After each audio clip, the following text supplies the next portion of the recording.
आपको रोज राम राम करता था, लेकिन जब से पैसा आया है अब वो आपको राम राम नहीं करता। बोलो हाँ।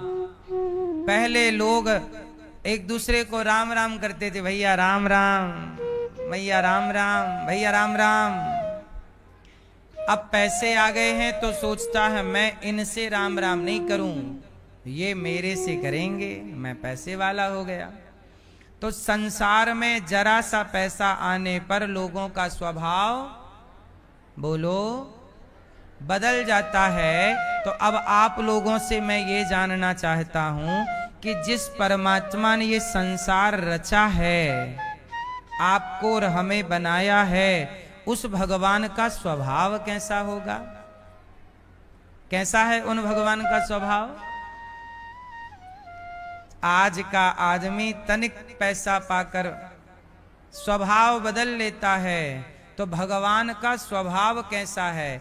चश्मा वाले भैया बताएंगे कैसा है भगवान का स्वभाव। ए मैया, भगवान का स्वभाव कैसा है?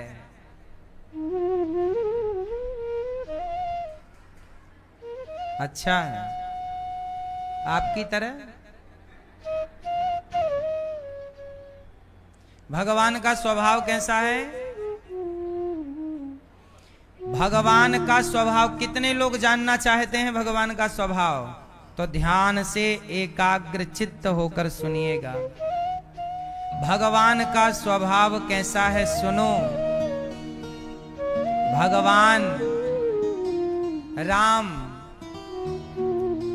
शबरी के पास गए और शबरी ने घास की आसन पर बिठाया तो प्रभु राम बैठ गए। शबरी ने कहा, प्रभु मेरी झोपड़ी तो घास की है, आपके लिए पकवान नहीं है, पर मैं बेर लेकर आई हूं, खा लो। खाओगे? राम जी बोले, हाँ माँ, तुम खिलाओगी तो जरूर खाएंगे। तो सुनो, 3-4 पेड़ की बेर है, कोई खट्टी हो सकती है, पर तुम खट्टी तो खा ना पाओगे, मैं चेक करके देती हूँ। तो बेर का एक हिस्सा शबरी माँ खाती, ये खट्टा है, फेंक देती। दूसरा हिस्सा दूसरी बेर पकड़ती, बोले हाँ ये मीठी है, ये खाओ। तो भगवान जो सृष्टि के पालनहार हैं, सृष्टि को बनाने वाले हैं, उनका स्वभाव कैसा है कि एक घास की झोपड़ी में रहने वाली भक्त के घर जाते हैं और जूठे बेर खाते हैं।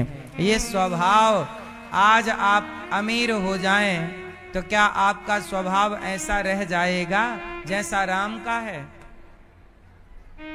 बोलो। अब दूसरा देखिए, आपका भी तो एक दोस्त है, भगवान कृष्ण के एक मित्र हैं सुदामा। सुदामा जी ने भगवान को सूखा चिवड़ा दे दिया, चावल। भगवान ने सूखे चावल खा गए और मित्र को अपनी सिंहासन पर बिठाकर मित्र के चरणों को नेत्रों के जल से धो दिए। आज का कोई मित्र पद प्रतिष्ठा पाने के बाद अपने दोस्त को याद भी रखता है क्या? तो ये भगवान का क्या है? जोर से, स्वभाव। क्या है ये? शबरी के घर जाना, गले लगाना, विदुरानी के छिलके खाना, जटायु जैसे पक्षी पर कृपा करना, केवट जैसे नाव चलाने वाले पर कृपा करना, ये क्या था? क्या था? स्वभाव है। सुदामा जैसे भिखारियों को भी सम्मान देना, सुदामा जैसे भिखारियों को भी सम्मान देना, ये भगवान का स्वभाव है। ये तो रहा भगवान का स्वभाव। अब जानते हैं कि भगवान का प्रभाव कैसा है। कैसा है भगवान का प्रभाव? कैसा है मैया? भगवान का प्रभाव कैसा है? जोर से। भगवान का प्रभाव ऐसा है कि रावण की लंका में उसके घर में घुस करके मारते हैं रावण को। ये राम का क्या है? प्रभाव। देवराज इंद्र का बेटा जयंत जब मां सीता के चरणों में चोंच मार के भागा तो राम जी ने एक बाण चला दिया, जिस जयंत को बचाने वाला, राम के बाण से बचाने वाला कोई नहीं। ऐसे ये भगवान का प्रभाव है। ये भगवान का क्या है? जोर से। प्रभाव ऐसा कि राम मारना चाहे तो ब्रह्मा भी नहीं बचा सकते, शिव भी नहीं बचा सकते। ये राम का क्या है? प्रभाव। और स्वभाव कैसा है कि विदुरानी की कुटिया पे पहुंच जाते हैं। इसलिए जो घमंड से देखता है उस पर राम जी का प्रभाव दिखता है, और जो प्रेम से देखता है उस पर राम जी का स्वभाव दिखता है। अहंकार से देखा रावण ने तो राम ने प्रभाव दिखा दिया। अहंकार से देखा रावण ने तो राम ने प्रभाव दिखा दिया, और प्रेम से देखा विभीषण ने तो राम ने स्वभाव दिखा दिया कि दुश्मन के भाई को भी गले लगा लिया। रावण का भाई कौन? विभीषण जी को राम ने गले लगाया कि नहीं? ये राम का क्या था? स्वभाव था कि गले दुश्मन के भाई को। इसलिए मेरी मां, अब आपको भगवान का प्रभाव देखना है कि स्वभाव? प्रभाव देखना है तो घमंड करो, दिख जाएगा प्रभाव। नाश जब होगा बचेगा कोई नहीं। तो प्रभाव आप मत देखो, प्रभाव तो है ही। आपको देखना है तो प्रभु का स्वभाव देखिए कि अजामिल जैसे पापी का भी उद्धार कर देते हैं, तो हमारा क्यों नहीं करेंगे? हमने क्या बिगाड़ा है?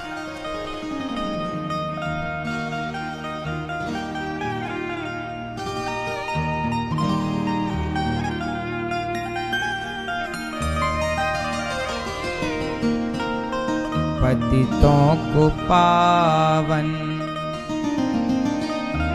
ये कैसे बनाते,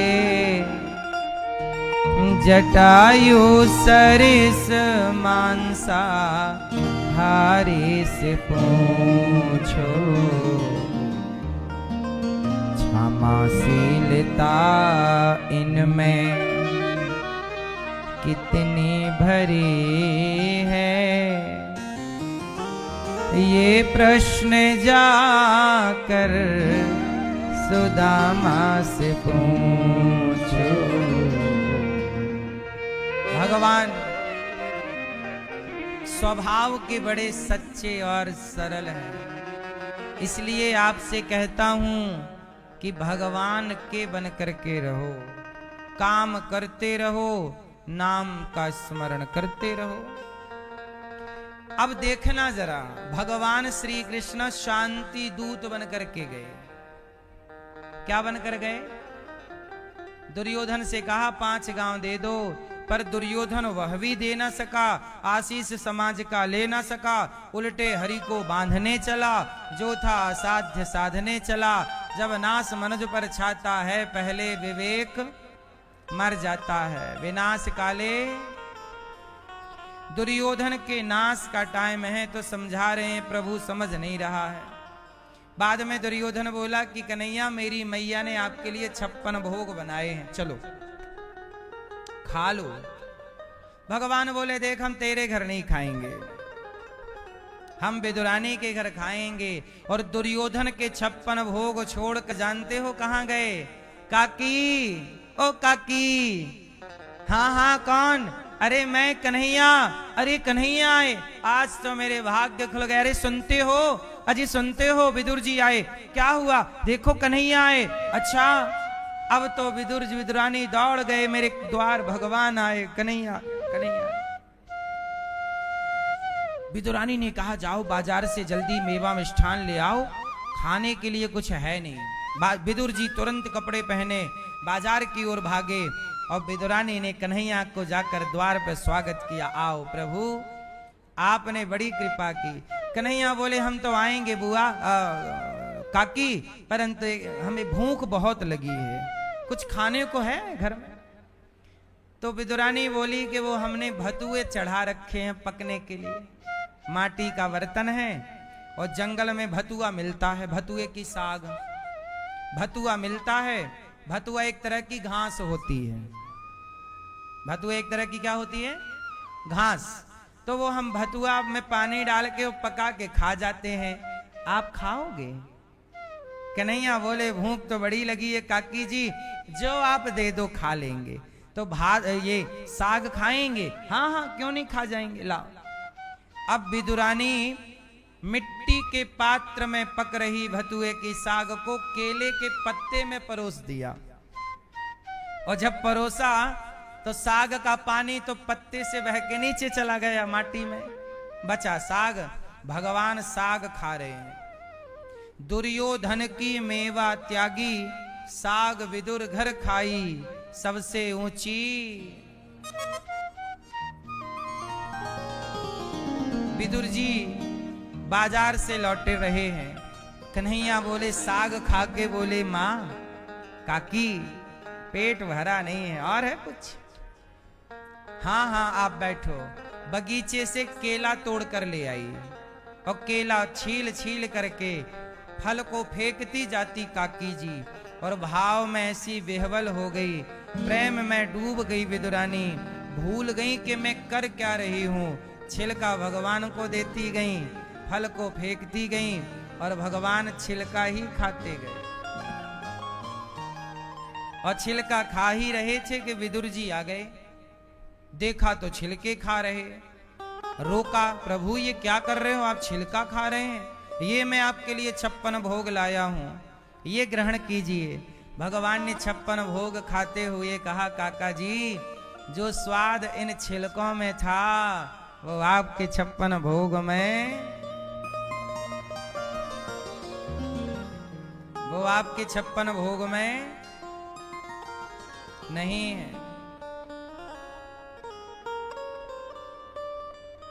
भगवान प्रेम के भूखे हैं मेरी मां। किसके भूखे हैं? वस्तु के भूखे नहीं हैं। अब देखो छिलके खा रहे हैं, ये भगवान का स्वभाव नहीं तो क्या है? आप लोग किसी रिश्तेदारी में जाते हैं और खाने पीने में जरा आपको कष्ट हो जाए तो महीने भर तक आप उसका गुणगान गाते हैं। उनके यहाँ गए थे, साग में तो नमक ही नहीं था। हम तो गए उनके यहाँ, दाल में इतनी बड़ी मक्खी मिल गई।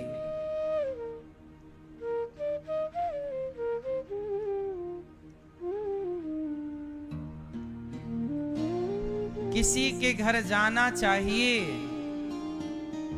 जिसके घर जाओगे वो अपनी क्षमता से आपका स्वागत करेगा, तो वो जैसा दे दे वैसा ग्रहण करना चाहिए, उसकी अपनी क्षमता थी। भगवान श्री कृष्ण विदुर जी के घर आए तो छिलकों का भोग मिला, खा लिए। तो भगवान किसके भूखे हैं? हाँ प्रेम विवश अर्जुन रथ हाँ क्यों, प्रेम विवश अर्जुन रथ हाँ क्यों, भूल गए ठकुराई हो, भूल गए ठकुराई सबसे ऊंची, प्रेम सगाई सबसे ऊंची, प्रेम सगाई, प्रेम सगाई सबसे ऊंची है। तो ये भगवान का दिव्य स्वभाव, भगवान भाव चाहते हैं, भक्ति चाहते हैं, व्यक्ति और वस्तु की चाह नहीं है। वस्तु क्या खिलाओ ये चाह नहीं।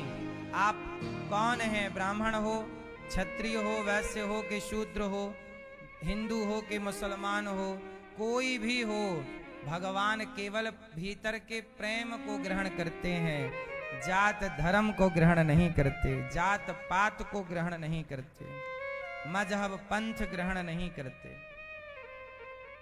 क्या ग्रहण करते हैं भगवान? क्या ग्रहण करते हैं?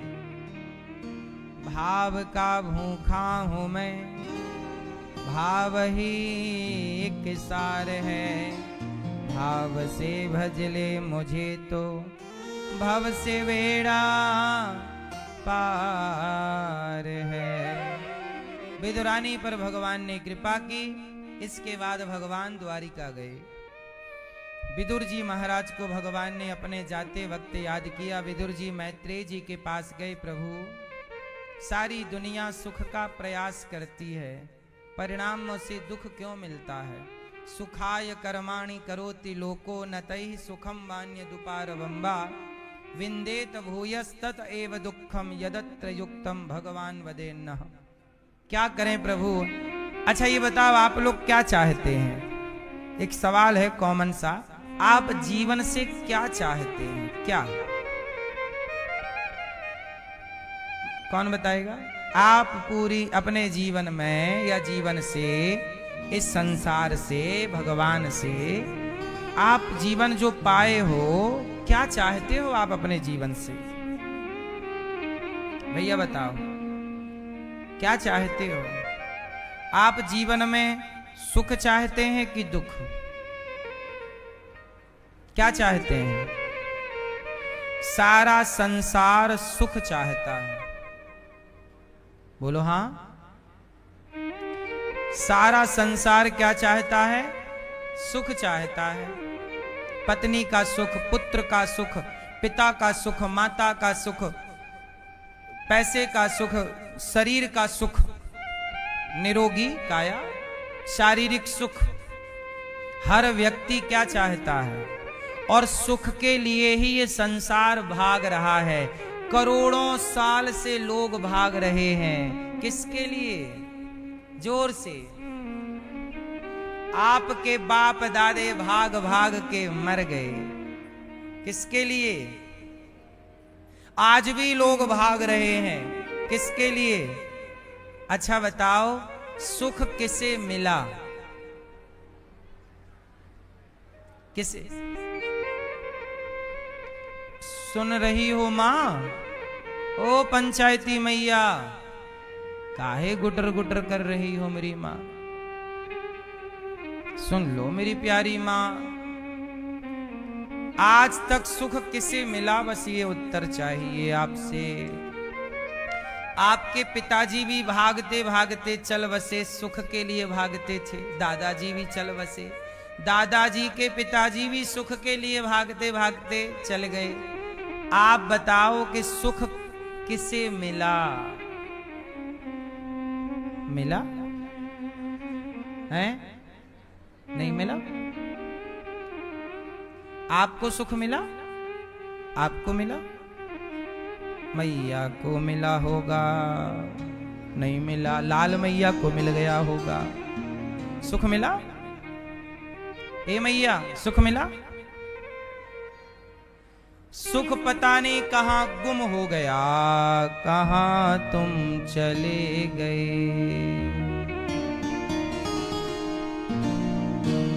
सुख पता नहीं, चिट्ठी न कोई संदेश, जाने वो कौन सा दे, ये सुख अब कहां गया। पता नहीं सुख कहां चला गया। दादाजी आपको सुख मिला? नहीं मिला। इनको भी नहीं मिला। मैया को मिला होगा। कहां मिला था? बताओ हमें भी एड्रेस दो उसका। कहां मिला सुख? मैया, सारा संसार भटक लो, सारा संसार घूम लो, लोग घूम रहे हैं, पर क्या नहीं मिल रहा?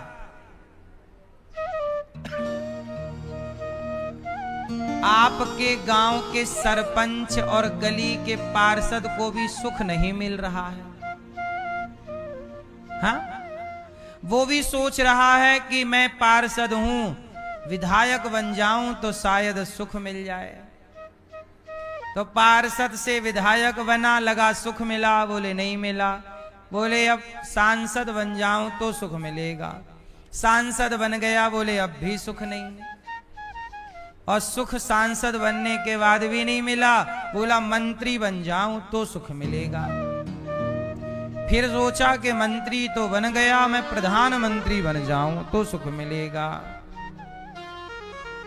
गरीब कहे धनवान सुखी, गरीब कहता है कि धनवान सुखी है। गरीब कहे धनवान सुखी, धनवान कहे सुख राजा को भारी। अमीर कहता है यार राजा को ज्यादा सुख है। गरीब कहे धनवान सुखी, धनवान कहे सुख राजा को भारी। राजा कहे महाराजा सुखी। राजाओं का भी एक मुखिया राजा होता है, तो राजाओं को लगता है ये ज्यादा। तो गरीब कहे धनवान सुखी, धनवान कहे सुख राजा को भारी। राजा कहे महाराजा सुखी, महाराजा कहे सुख इंद्र को भारी। इंद्र ज्यादा सुखी है। इंद्र से पूछा, इंद्र तुम सुखी हो? बोले काहे के सुखी देवता? इंद्र बोले हमें तो दैत्य कभी भी आके चार मार देते हैं, चटाक चटाक उतार नीचे खड़ा करते हैं। राक्षस लोग इंद्र को नीचे गिरा देते हैं, तक नीचे आ जा, हम बैठेंगे गद्दी में।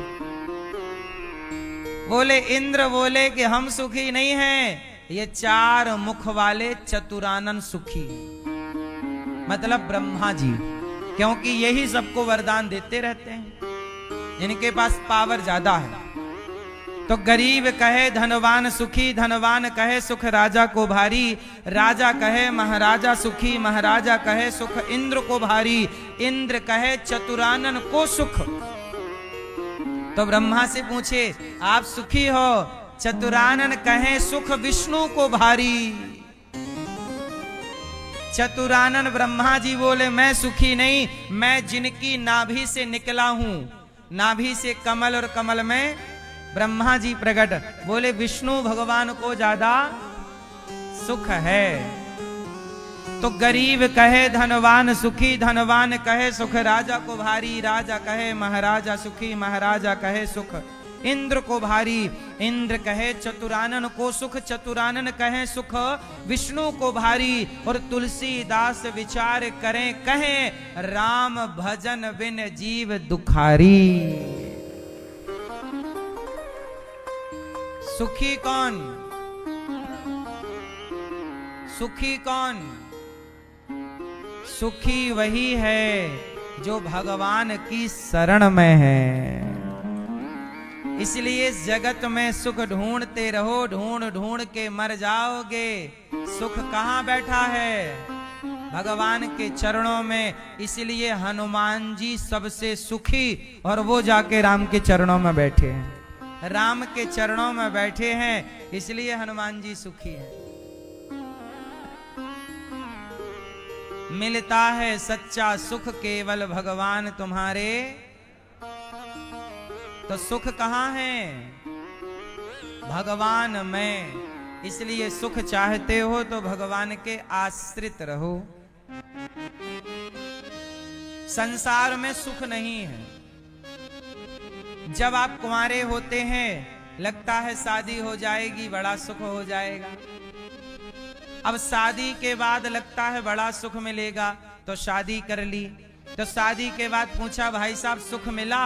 अरे महाराज 4 साल हो गए, बच्चा तो हो ही नहीं रहा है।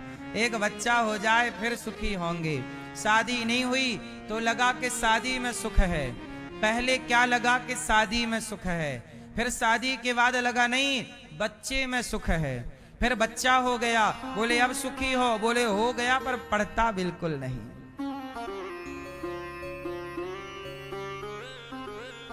सुख नहीं दे रहा है। अच्छा पढ़ लिख गया अब सुखी हो, अरे पढ़ लिख गया नौकरी बिल्कुल नहीं लग रही है, कहीं 1-2 नंबर से रह जा रहा है। तो सुख कहाँ है? लगा कि शादी के पहले लगा कि पत्नी में सुख है, शादी के बाद लगा नहीं पुत्र में सुख है, फिर पुत्र के बाद लगा नहीं नौकरी में सुख है, नौकरी लग गई अब सुखी हो, अरे नौकरी के बाद 1 दिन की भी छुट्टी नहीं मिल रही है, 1-2 दिन की छुट्टी मांगते बॉस देता ही नहीं, बड़े परेशान हैं। पहले नौकरी नहीं लग रही थी तो परेशान थे, अब छुट्टी नहीं मिल रही तो परेशान है। ढूंढो सुख कहां है? पत्नी में है कि बच्चे में है कि पैसे में है कि नौकरी में है, कहां सुख? आप पूरा ढूंढ के फिर बताना, एक ही आपको स्थान मिलेगा। सुख चाहते हो तो जीवन में शादी विवाह करने के बाद बच्चे हो गए, अब आप लोग जिम्मेदारियां अपनी, बच्चे बड़े हो जाएं तो सौंप दो बच्चों को और अपना चित्त मन भगवान में लगाओ। इसलिए संसार में सुख ढूंढते मर जाओगे। संसार का सुख कैसा है? प्याज की तरह। किसकी तरह? और पत्ता गोभी, पत्ता गोभी और प्याज दोनों में एक चीज कॉमन है, बताओ क्या? पत्ता गोभी और प्याज दोनों में एक चीज कॉमन है, बताओ क्या? दोनों ठोस हैं। दोनों क्या है? ठोस हैं, ऊपर से लगता है अंदर कुछ है। और पत्ते आप उतारते जाइए, छिलका उतारते जाइए, एक छिलका उतारेंगे तो दूसरा भी छिलका ही मिलेगा, दूसरा छिलका उतारा लगा इसके भीतर कुछ होगा तो तीसरा भी छिलका ही था, चौथा उतारा तो पांचवा भी छिलका भी ही था, और पहला छिलका था तो आखिरी में छिलका ही बचता है शेष। यही जीवन का हाल है प्याज की तरह। शुरू से सुख की तलाश में निकले, आखिरी में तलाश ही है, मंजिल किसी को मिली नहीं, सबको छिलका मिला। यदि मंजिल चाहते हो तो समय रहते भगवान के आश्रित हो जाइए, भगवान के हो जाओ। हम हाथ उठा कर कहते हैं हम हो गए राधा रानी के, हम हाथ उठा कर कहते हैं हम हो गए राधा रानी के, हम हो गए राधा रानी के, हम हो गए राधा रानी के, हम हो गए श्यामा प्यारी के, हम हो गए श्यामा प्यारी के, हम हाथ उठा कर कहते हैं हम हो गए राधा रानी के, हम हाथ उठा कर कहते हैं हम हो गए राधा रानी के। किसके हो जाओगे? किसके?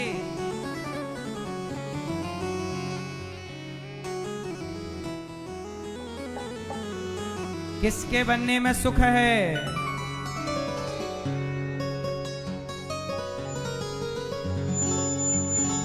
भगवान के बन जाओगे तो बड़ा सुख पाओगे, और यदि नहीं बन पाए तो फिर रोते रहिएगा कि हमें तो सुख मिला ही नहीं, हम पर तो कृपा हुई ही नहीं। अरे भगवान भी क्या करें, तुम भगवान की शरण में आए नहीं तो कृपा हुई नहीं, इसमें गलती किसकी है? भगवान की शरण में क्यों नहीं आए मैया? हाँ, भगवान की शरण में क्यों नहीं आए? छोड़ कर संसार जब तू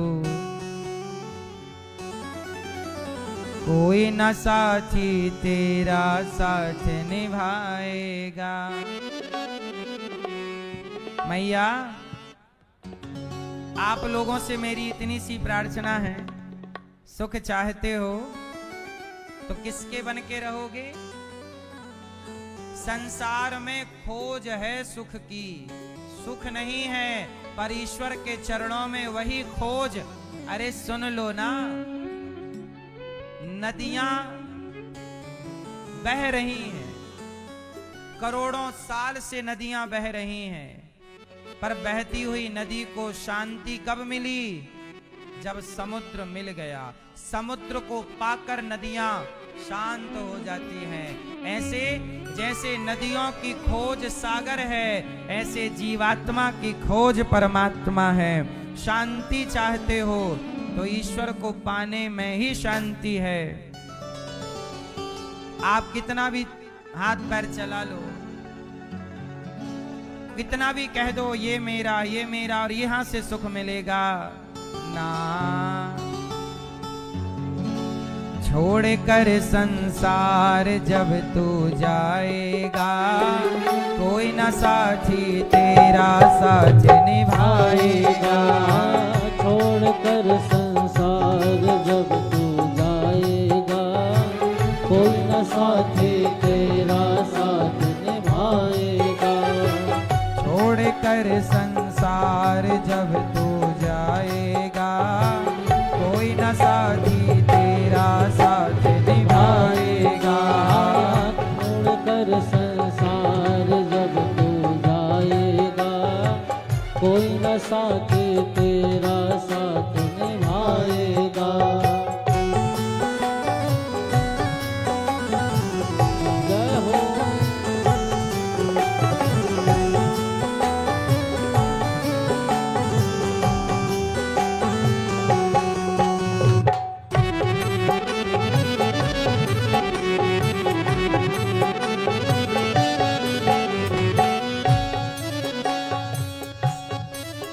कर प्रभु का भजन किया ना, सत्संग किया ना दो घड़ियां। कर प्रभु का भजन किया ना, सत्संग किया न दो घड़ियां। यमदूत लगा कर तुझको फिर डालेंगे हथकड़ियां। यमदूत पकड़ कर तुझको फिर डालेंगे हथकड़ियां। हे मैया, कर प्रभु का भजन किया ना, सत्संग किया न दो घड़ियां। यमदूत लगा कर तुझको ले जाएंगे हथकड़ियां। कौन छोड़वाएगा, कोई न साथी तेरा साथ निभाएगा। छोड़ कर संसार जब तू जाएगा, कोई न साथी तेरा साथ निभाएगा। छोड़ कर संसार जब तू जाएगा, कोई न साथी तेरा साथ निभाएगा।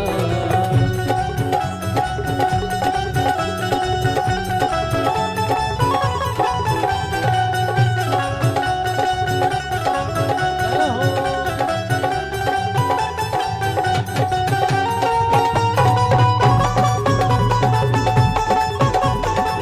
हरि बोल।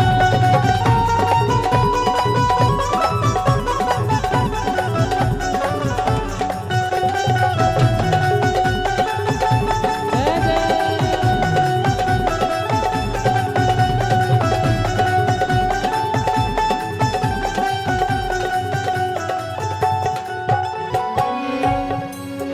इस पेट भरन की खातिर तू पाप कमाता निस दिन।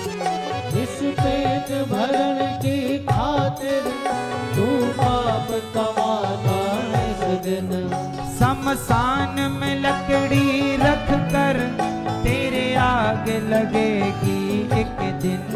शमशान में लकड़ी रख कर तेरे आग लगेगी एक दिन। पेट का नाम ले लेकर लोग पाप करते हैं, है ना? इस पेट भरन की खातिर तू पाप कमाता निस दिन।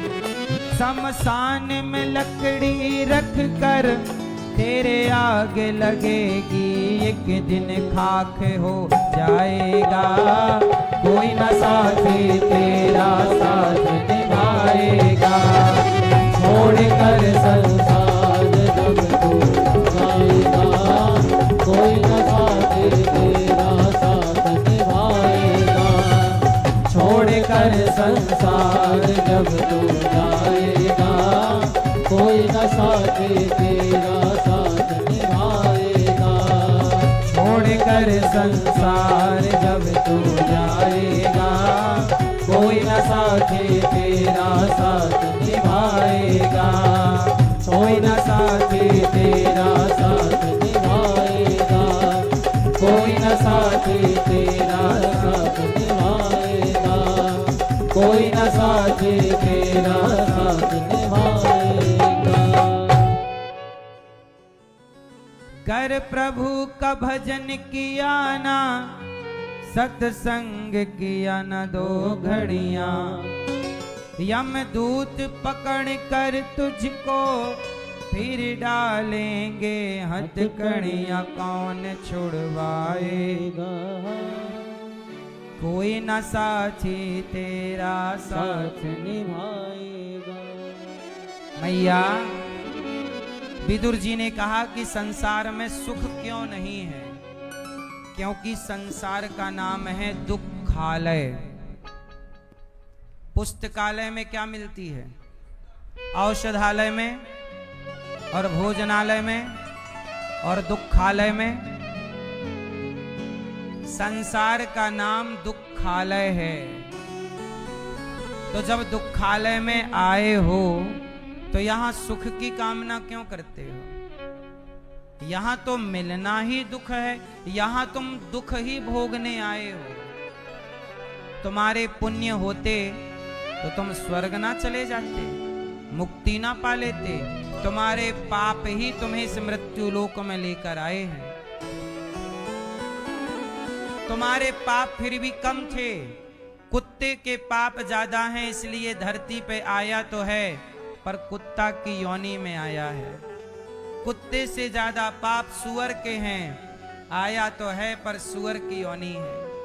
उससे भी ज्यादा पाप नाली के कीड़े के हैं, आया है पर नाली का कीड़ा है। आप 84 लाख योनियों में सबसे श्रेष्ठ हैं। इस शरीर को पाने के बाद भगवान को पाना ही इस जीवन का लक्ष्य होना चाहिए। समाज की सेवा करना लक्ष्य है, अच्छे कार्य करते हुए प्रभु का चिंतन। विदुर जी ने भगवान से सवाल किया कि ये बताओ, भगवान ने ये दुनिया क्यों बनाई? मैया, भगवान ने ये संसार क्यों बनाया? आप बताओ, बताओ भगवान ने दुनिया क्यों बनाई?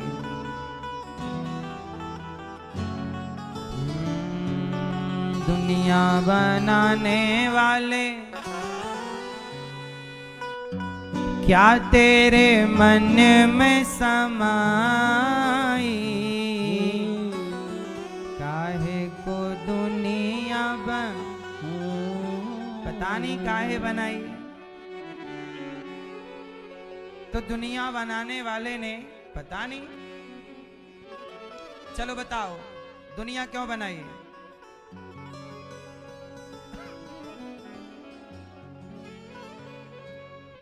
ए मेरी माँ, भगवान ने दुनिया क्यों बनाई? भगवान ने संसार क्यों बनाया? काहे बनाए तूने माटी के पुतले, धरती ये प्यारी प्यारी मुखड़े ये उजले। काहे बनाया तूने दुनिया का खेला, जिसमें लगाया जवानी का मेला। गुपचुप तमाशा देखे वाह रे तेरी खुदाई, काहे को दुनिया बनाई।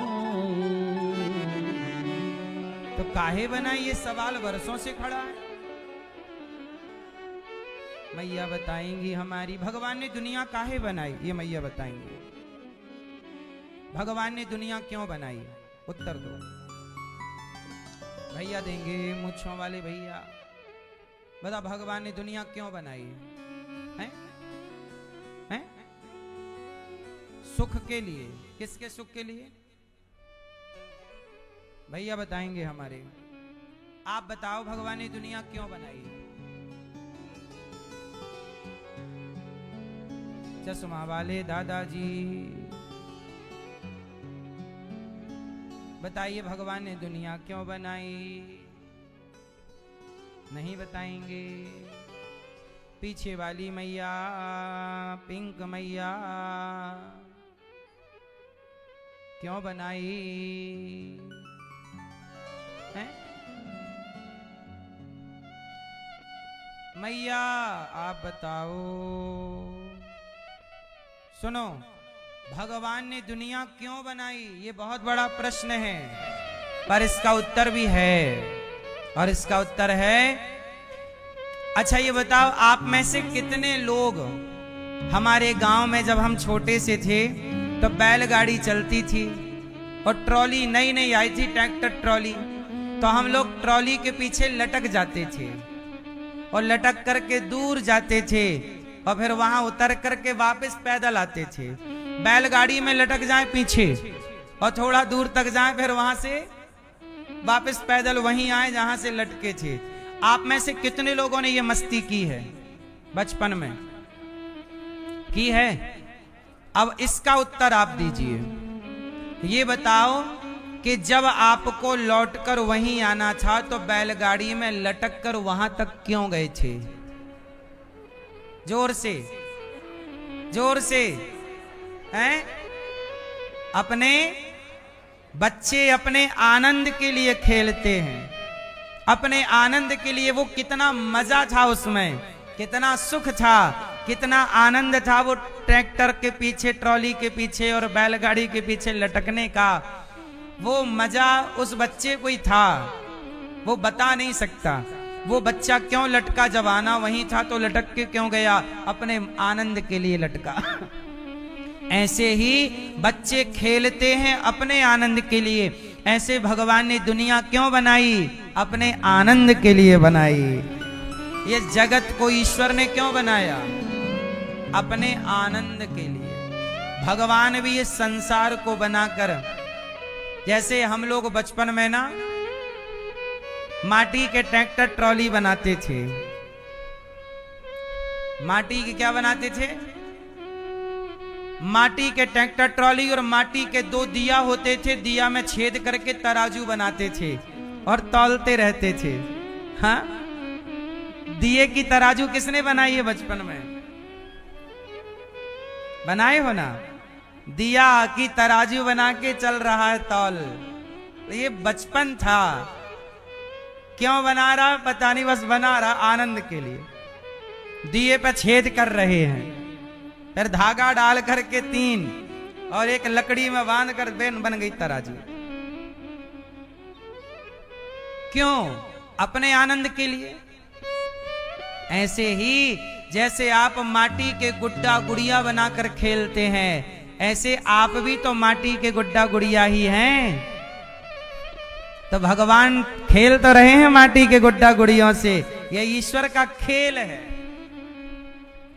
आप बताओ किसके बने हो? आप लोग, हम लोग बचपन में ना गुड्डा गुड़िया, छोटे छोटे ना पुत्रा पुतरिया, समझते हो? माटी के खिलौने बिकते थे मेला में, चंडी में और बाजारों में। तो माटी के गुड्डा गुड़िया ले आए, उनके संग खेलते रहे। बोलो हाँ। माटी की दुल्हन बोले ये हमारी दुल्हन है, लड़कियां बोले ये दुल्हा हमारा है माटी का। बोलो हाँ।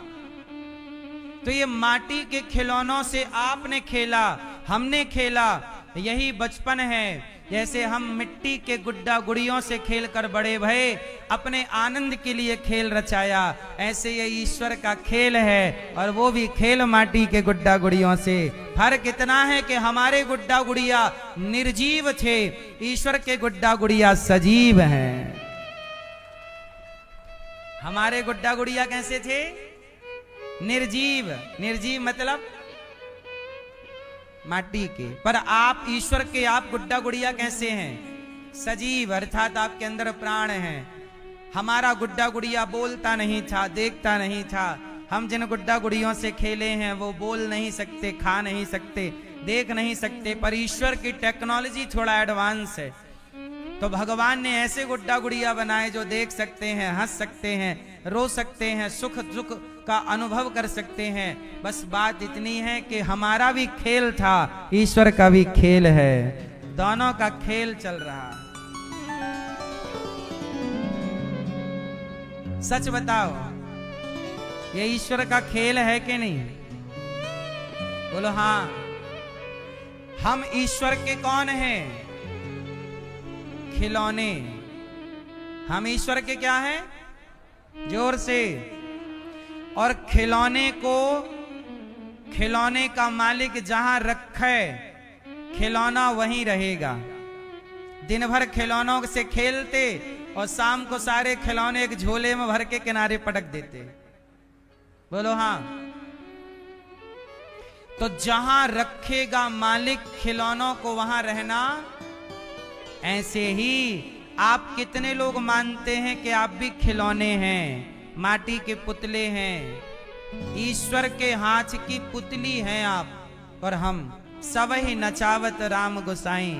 ऐसे ही मालिक जैसे रखें, जहां रखें, जिस हाल में रखें, आप ईश्वर के खिलौने हैं, वैसे ही रहा करो। लेकिन आप ऐसे खिलौने हैं कि शिकायत करने लग जाते हैं, भगवान तूने हमें यहां क्यों रखा, हमारे साथ ऐसा क्यों हुआ, हमने हमारे साथ वैसा। अरे मालिक की इच्छा, जिंदगी की डोर सौंप हाथ दीना नाथ के, महलों में रखो चाहे झोपड़ी में वास दो। वो चाहे महलों में रखें चाहे झोपड़ी में, हम हैं उनके। ये समर्पण ही भक्ति है। इसलिए मेरी माँ, हम माटी के खिलौने हैं। हाँ, मिट्टी का खिलौना मिट्टी में मिल जाएगा। ए मेरी माँ, ये काय का खिलौना है? मिट्टी का खिलौना मिट्टी में मिल जाएगा। मान मेरा कहना नहीं तो पछताएगा। ये मिट्टी का खिलौना मिट्टी में मिल जाएगा।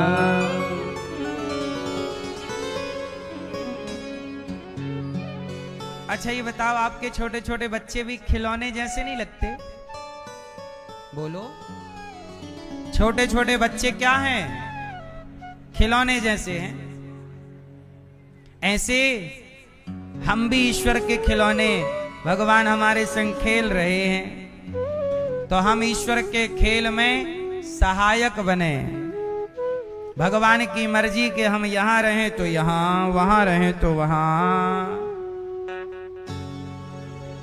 बेटा बेटा क्या करता है?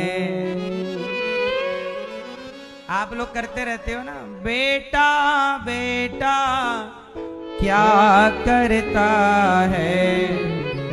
बेटा तेरा एक दिन पड़ोसी बन जाएगा। बेटा तेरा एक दिन पड़ोसी बन जाएगा। मिट्टी का खिलौना मिट्टी में मिल जाएगा। बच्चे आप कहते हो मेरे हैं, पर वो तो पड़ोसी हो गए। बेटी बेटी क्या करता है? बेटी तेरी एक दिन जमाई ले जाएगा। और मिट्टी का खिलौना मिट्टी में मिल जाएगा।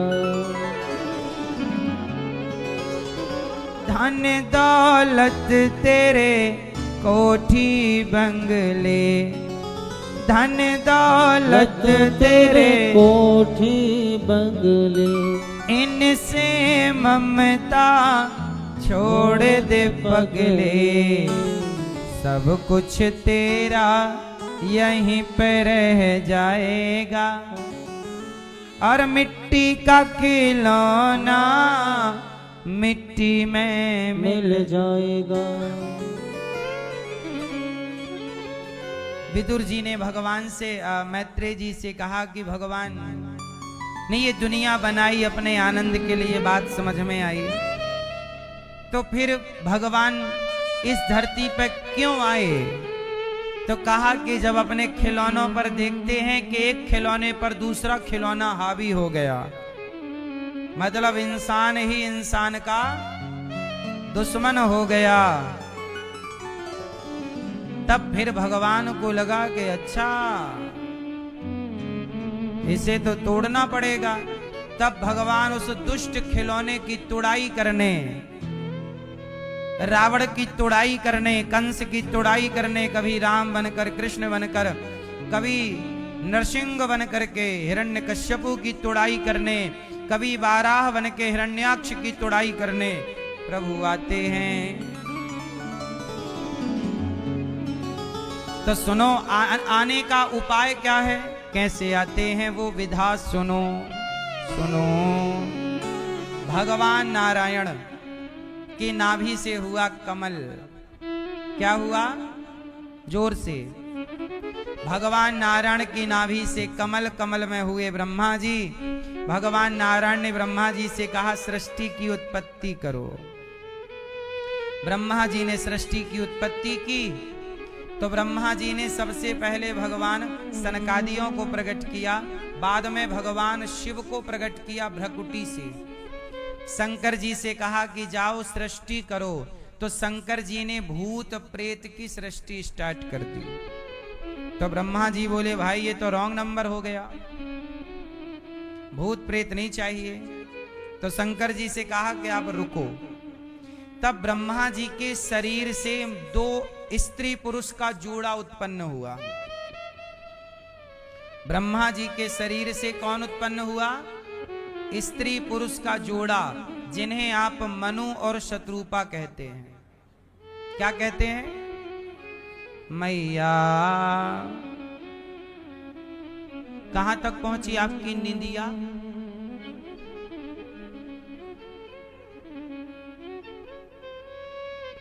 कौन आया? मनु और मनु शत्रुपा की 5 संतानें हुई, 3 बेटियां और 2 आकुति, देवहूति, प्रसूति 3 बेटियां, प्रियव्रत, उत्तानपाद 2 बेटे। ये सृष्टि की शुरुआत की कथा है। जैसे आप लोग साइंस पढ़ते हैं तो पढ़ाया जाता है कि आप बंदरों की संतान थे, फिर आप मनुष्य बने। ये थ्योरी पढ़ाई जाती है आजकल बच्चों को, जो कि गलत है, परंतु आपको लिखना यही पड़ेगा वरना नंबर कट जाएंगे। जबकि पढ़ाई ये गलत है। हमारे सनातन में तो पूरी हिस्ट्री है। अब जिनकी हिस्ट्री ना पता हो वो कह दें कि हम बंदर की संतान हैं। बोलो हाँ, हमारी तो हिस्ट्री है तो हम कैसे कह दें? इस संसार की बताओ, इस संसार की सबसे पुरानी सभ्यता कौन है? अच्छा बताओ, मुसलमान, ईसाई और हिंदू, इन तीनों में सबसे पुरानी सभ्यता वैज्ञानिकों ने किसकी सभ्यता खोजी है? मुसलमानों की सभ्यता मिली? बोलो हाँ या ना। नहीं मिली, पुरानी। ईसाइयों की सभ्यता मिली? नहीं मिली। किसकी मिली? हड़प्पा सभ्यता। हड़प्पा और मोहनजोदड़ो, ये पूरी दुनिया के वैज्ञानिकों ने स्वीकारा है। धरती की सबसे पुरानी सभ्यता कौन सी है? मोहनजोदड़ो और हड़प्पा। और ये संस्कृति लगभग 2400 साल पुरानी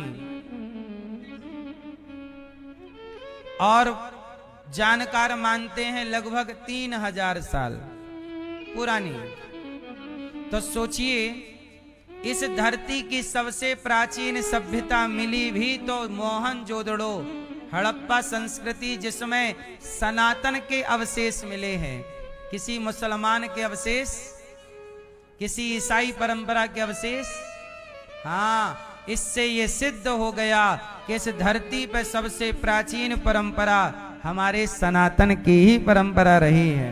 और वही परंपरा में हम लोग हैं, जिस परंपरा का ज्ञान ये कहता है कि हमारे पूर्वज ऋषि मुनि हुआ करते थे, जिनकी हम संतान हैं, जिनके नाम से हमारा गोत्र पड़ता है। आपका गोत्र है तो आपका जो गोत्र है, आप उन ऋषि की संतान हैं। इसलिए हम बंदर की संतान को पुष्टि नहीं करते। साइंस में पढ़ाया तो जाता है ये, पर ये गलत पढ़ाया जाता है। अब कहे कौन, बदलाव करे कौन। कौआ कान ले गया, यही सुनते आए तो कौआ के पीछे सब दौड़ रहे हैं, क्योंकि यही है। कान है कि नहीं, इस पर पड़ताल किसी ने नहीं की। अब ध्यान से सुनिएगा। सबसे पहले इस धरती पर भगवान नारायण ने ब्रह्मा जी को, ब्रह्मा जी ने मनु शत्रुपा से पहले क्या आया, इस धरती पर पहले कौन आया। आज ये सवाल लोग पूछते हैं कि पहले स्त्री आई कि पुरुष आया, मुर्गी आई कि अंडा आया। बताओ कौन आया है। इस धरती पर सबसे पहले आने वाली है स्त्री। कौन आई? इसलिए स्त्री को सनातन में सबसे ऊंचा माना गया है। जन्म लेते ही लड़की को देवी कहा गया। याद रखना, मुसलमानों में स्त्री को भगवान नहीं माना जाता। उनके यहाँ अल्लाह तो है, वो पुरुष है, वहां स्त्री को भगवान की जगह नहीं माना गया। ईसाइयों में भी जो यीशु हैं वो पुरुष हैं, वहां स्त्री को भगवान का दर्जा नहीं दिया गया। एक सनातन ही ऐसा है जहां दुर्गा मां को भगवान का दर्जा दिया गया है, जहां नारी को भगवान की तरह पूजा जाता है। तो नारी की सबसे ज्यादा रिस्पेक्ट सनातन में है। नारी का सबसे अधिक सम्मान कहां है? सनातन धर्म में। इसलिए मैं अपने भारत की बहनों से कहता हूं, सनातन की बहनों से, कि तुम किसी लव जिहादी के चक्कर में पड़कर सनातन धर्म छोड़कर और किसी मजहब पंथ को मत अपना लेना, क्योंकि वहां तुम्हारा कभी सम्मान ना होगा। वहां सम्मान नहीं है, वहां केवल आपका शोषण है, शारीरिक शोषण बस। हमारे सनातन में नारी को जहां राम होंगे वहां सीता जी जरूर, मतलब भगवान के बराबर में नारी खड़ी है। किसके बराबर में? वो भी भगवान ही का महत्व रखती हैं। और इसलिए मेरी मां पहली नारी है आकुति, जिनके यहाँ यज्ञ भगवान हुए, फिर देवहूति जिनके यहाँ कपिल भगवान हुए, फिर प्रसूति जिनके यहाँ सती हुई, जिनका विवाह भगवान शिव से हुआ। 2 बेटे हुए, प्रियव्रत और उत्तानपाद। अब ध्यान से सुनिएगा। करदम जी नाम के एक ब्रह्मा जी के पुत्र हुए हैं, वो ऋषि हैं। मनु जी की बेटी है देवहूति। तो मनु जी अपनी बेटी को लेकर गए, करदम जी से कहा कि महाराज हमारी बेटी से आप विवाह कर लो। करदम जी बोले कि हम तो संत हैं, जंगल में पड़े हैं, न रहने को घर न खाने को रोटी। आपकी बेटी बड़ी सुकुमार है, राजगद्दी में राजा की बेटी है, हम कैसे आपकी बेटी को स्वीकार करें? क्या आपकी बेटी हमारे संग जंगल में रह सकेगी? महाराज आप तपस्वी हैं, आप कर लीजिए विवाह। करदम जी बोले आपका मन है तो ठीक है, और करदम जी ने देवहूति जी से विवाह किया। और करदम जी का विवाह माता देवहूति से हुआ, और करदम जी तपस्या में चले गए। सालों साल तपस्या के बाद जब जागे तो वहां पे देवहूति तब तक बुढ़ी हो चुकी। देवी आप कौन हैं? महाराज मैं आपकी पत्नी हूं। देखो जरा, पति शादी किया और तपस्या करने लग गए। पत्नी 40 साल बाद बाबा जी की समाधि खुली। 40 साल में तो बुढ़ी हो गई। दुल्हन आई और बुढ़ी 40 साल बाद।